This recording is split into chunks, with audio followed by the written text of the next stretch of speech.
Então, eu vou falar um pouquinho sobre o câncer do adolescente e do adulto jovem, quando levar a sério os sinais e sintomas que venham a aparecer. O objetivo dessa aula, então, é entender, primeiramente, quem é esse adolescente e esse adulto jovem, caracterizar o câncer nesse grupo etário e identificar os principais sinais e sintomas do câncer do adolescente e do adulto jovem. Vocês virão que a gente vai revisar alguns aspectos do câncer que a doutora Denise já trouxe, porque nós vamos fazer essa transição do adolescente para o adulto jovem. Então, afinal de contas, quem é o adolescente e o adulto jovem? O adolescente, a fase da adolescência é caracterizada por uma fase de transição que começa com mudanças físicas e emocionais até a maturidade psicossocial na fase de adulto jovem. Para a OMS, adolescentes compreendem indivíduos entre 10 e 19 anos e o adulto jovem entre 20 e 24 anos.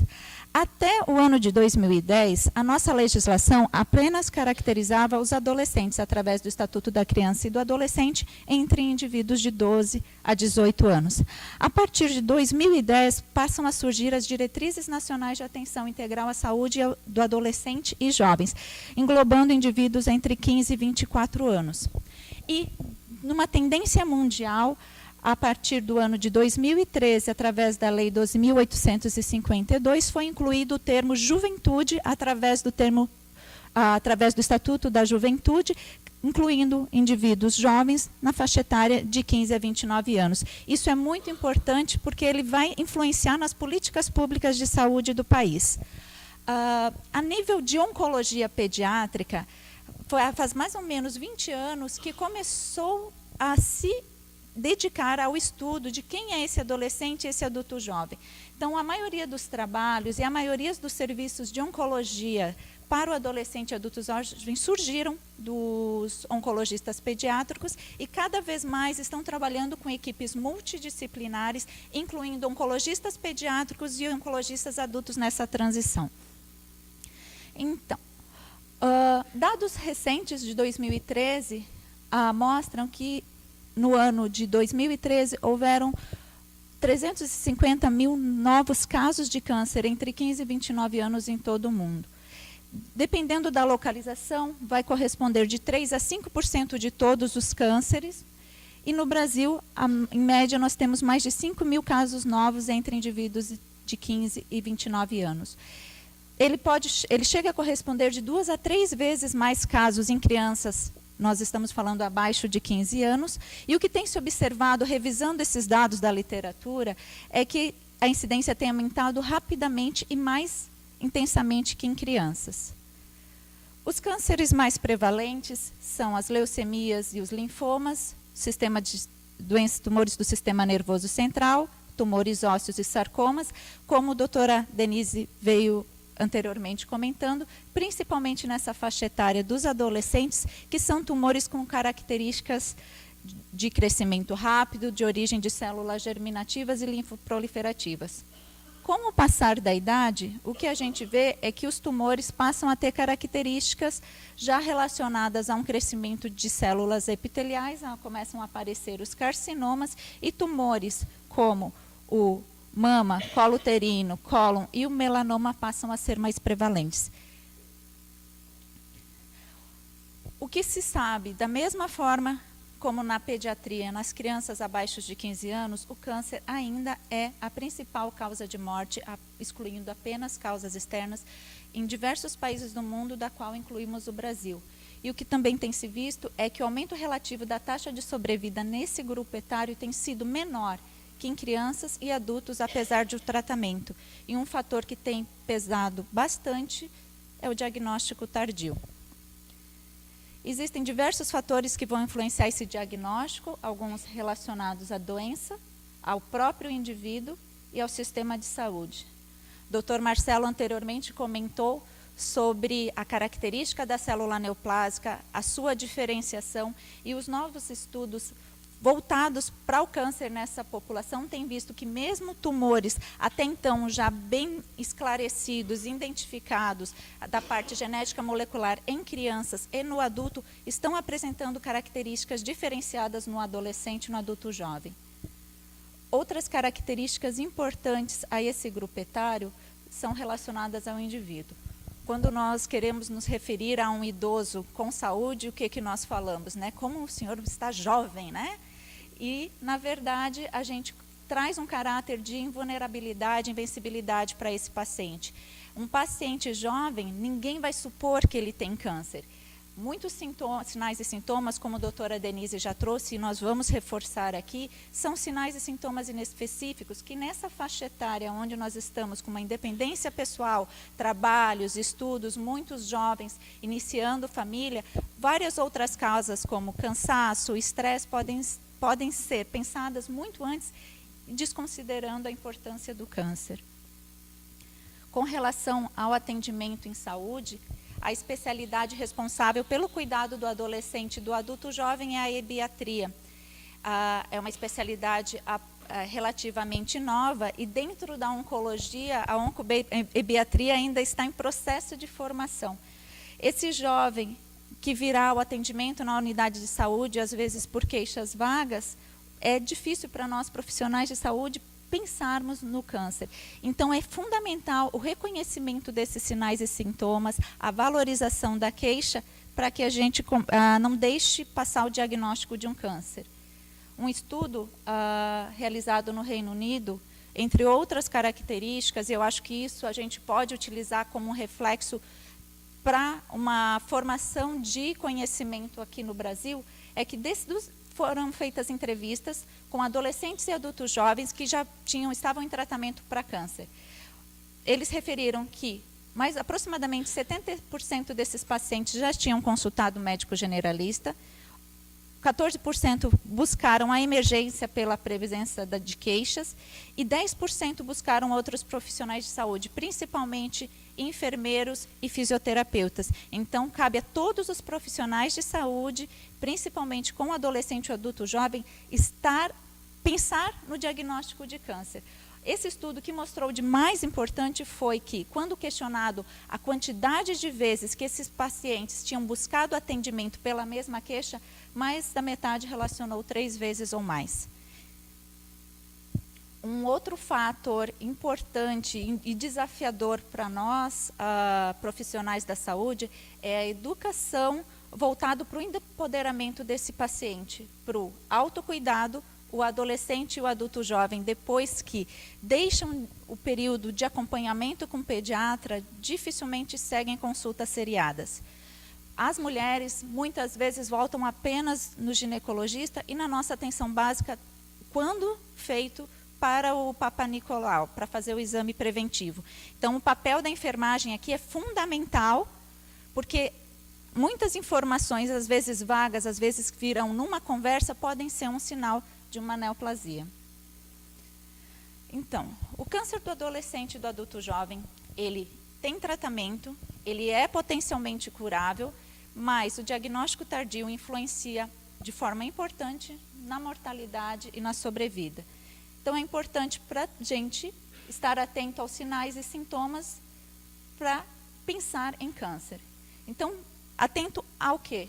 Alterações de pele, tumores, presença de tumores, eliminações anormais por orifícios, déficit neurológico, sinais inespecíficos que, quando somados, vão fazer a gente pensar em diagnóstico de câncer, aumento de volumes e organomegalias.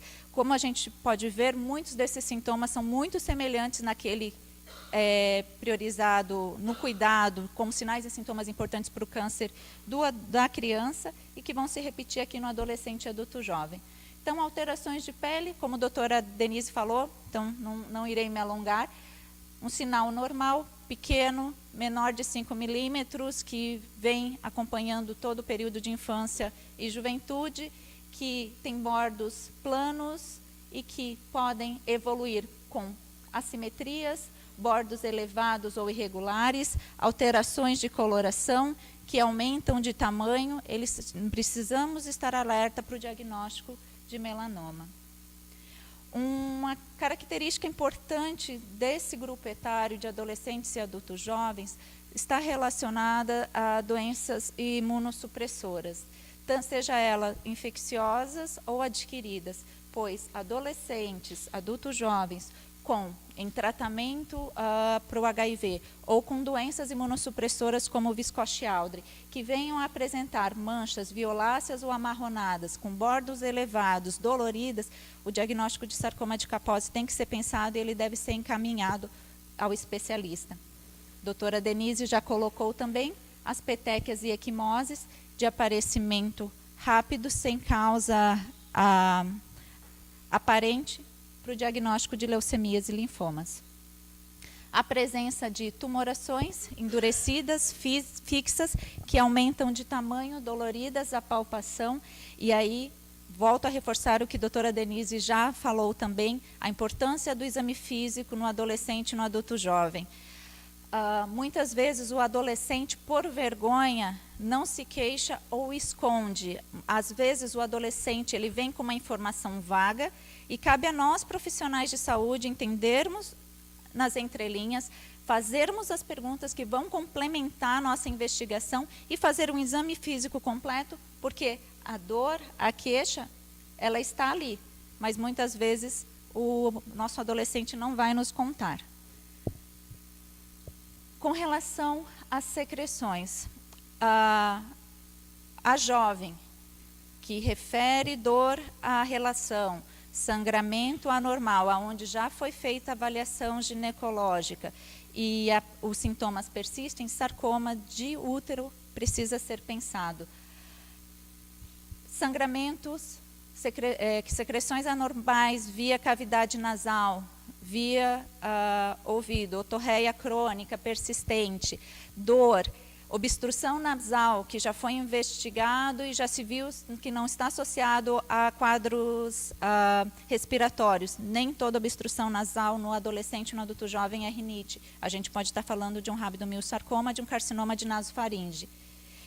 Sangramento anal, nem todo sangramento anal é constipação, com fissura, nem todo sangramento anal é hemorroida. A persistência do sintoma, um exame físico bem feito e a investigação pode nos mostrar um diagnóstico precoce de um carcinoma de cólon.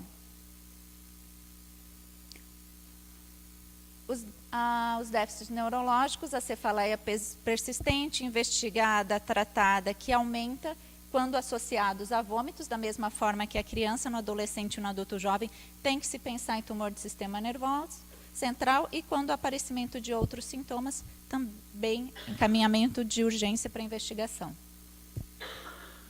A febre persistente, sem causa definida, investigada no adolescente ou no adulto jovem, a gente amplia um pouquinho para 2 semanas, não uma semana para o diagnóstico do início dos sintomas. E quando suspeito da infecção, realizado o tratamento com antibióticos inflamatórios, persistência dessa febre ou retorno dessa febre, a investigação tem que ser dada continuidade e o diagnóstico de câncer tem que ser incluído. Diagnóstico diferencial, associação de fadiga e peso inexplicado, o diagnóstico de leucemias e linfomas tem que ser pensado. O aumento de volume, a doutora Denise também já falou, reforçando, aumento de volume, localizado, unilateral, com dor persistente, essa dor que persiste em repouso, que progride, que acorda, que restringe esse jovem de uma atividade física da qual ele fazia, precisa ser investigado. O exame simples, o primeiro exame que é muito reforçado pelos ortopedistas é o raio-x. E uma queixa importante que a gente vê ao tratar adolescentes e adultos jovens é uma história de uma fratura espontânea, de uma queda de maduro, que não justificava o tamanho da fratura, que ele busca a emergência, é feito um raio-x, é fixada essa fratura e depois começa a crescer um tumor.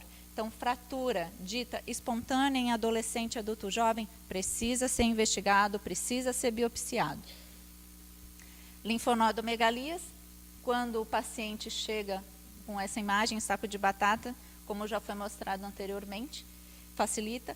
No jovem, principalmente no adulto jovem, diferente da criança, gânglios reacionais são muito mais incomuns. Então, um linfonodo com mais de 2 centímetros que persiste por mais de 6 semanas, onde as causas mais prováveis foram descartadas, onde uma terapêutica foi realizada quando se pensado num quadro infeccioso, ou aumento, ou associado a sintomas como sudorese, perda ponderal e esplenomegalia, tem que ser pensado no diagnóstico de linfoma. Uma outra regra que é apresentada em diversos protocolos internacionais são as regras dos 7Bs, que, se nós formos observar, ele resume os tumores, os cânceres mais prevalentes no adolescente e do adulto jovem. Então, nós, sabendo quem são esses pacientes, identificando os principais grupos de tumores por faixa etária e a sua localização, nos permite responder a pergunta. Então, quando nós vamos levar a sério esses pacientes, esses adolescentes e esses adultos jovens que chegarão com queixas inespecíficas, às vezes com dúvidas em balcão, às vezes numa consulta de rotina por uma outra causa, que vão trazer esta informação, se eles têm uma queixa e retorna por ela 3 vezes ou mais, isso é um dado da literatura. Eu acho que, como oncologista de adolescentes e adultos jovens, a gente tem que considerar um pouco menos. Se ele retornar na segunda vez pela mesma queixa, a gente já tem que valorizar e investigar, não vamos esperar. E a presença dos sinais e sintomas, estando atento àquele método mnemônico e os principais sítios, o diagnóstico de câncer tem que ser pensado e ele tem que ser investigado e encaminhado. Mas nada disso faz sentido se nós não ouvirmos e valorizarmos a queixa do adolescente e do adulto jovem. Durante a nossa formação, eu falo da minha como médica, não havia ainda a especialidade, a pediatria, um ensino focado exclusivamente ao adolescente e o adulto jovem. Na oncologia pediátrica, e nós estamos falando menos de 10 anos, ainda também não. Eu acho que os oncopediatras abraçaram essa causa e é por isso que a gente está acabando estendendo esse cuidado desse paciente acima dos 21, 24 e agora 29 anos, em parceria com a oncologia clínica. E eu coloco o serviço à disposição também, deixei aqui o nosso contato, e ficou anotado, faço minha meia-culpa com relação ao relatório de alta. Nós não fazemos esse relatório de alta de forma habitual e já vamos colocar isso na rotina do serviço a partir de agora. Obrigada.